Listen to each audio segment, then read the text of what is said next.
O Porto do Son impulsa accións para garantir o relevo xeracional e formar novos profesionais do mar. A iniciativa busca tamén integrar colectivos con menos oportunidades e preparar a próxima xeración de mariñeiros.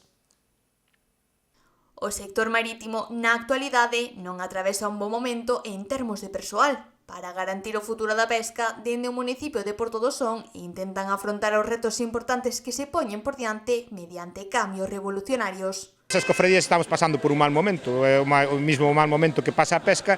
As cofradías dependemos das ventas da lonxa, entón un pouco, pois estamos reinventándonos. Agora estamos nun proxecto moi grande na cofradía para facer aula de formación por relevo xeracional. Entre as iniciativas destaca a creación dunha aula de formación para o relevo xeracional e a colaboración cunha ONG que traballa con inmigrantes, tal e como sinala o patrón maior do municipio. Tamén firmamos un convenio cunha ONG que leva inmigrantes sobre todo do sur sahariano para preparalos, porque están aquí sin papeles, entonces viñeron a propoñernos de facerlle cursos e como hai demanda para ir ao mar, pois facerlle cursos para preparalos, o que queira traballar, pois que veña por ao mar.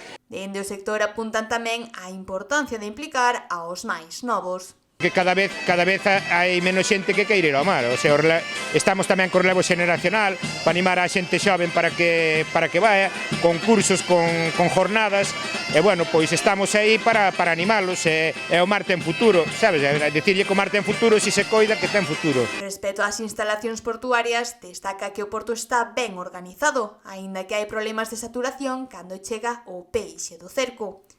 Problemas como este fanlle replantear posibles cambios ao porto do municipio.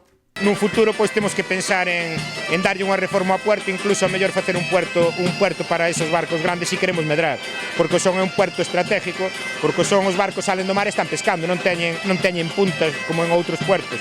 Entón pensamos que temos que ir un pouco por aí, e o futuro do Son, se queremos medrar, pois é animar a xente xoven, animar a xente de fora tamén preparala, e un pouco pois todo eso. Formación, integración e modernización é todo o que se busca en Porto do Son, buscando así garantir que o sector se manteña vivo e que o municipio siga sendo un porto estratéxico e activo para a pesca galega.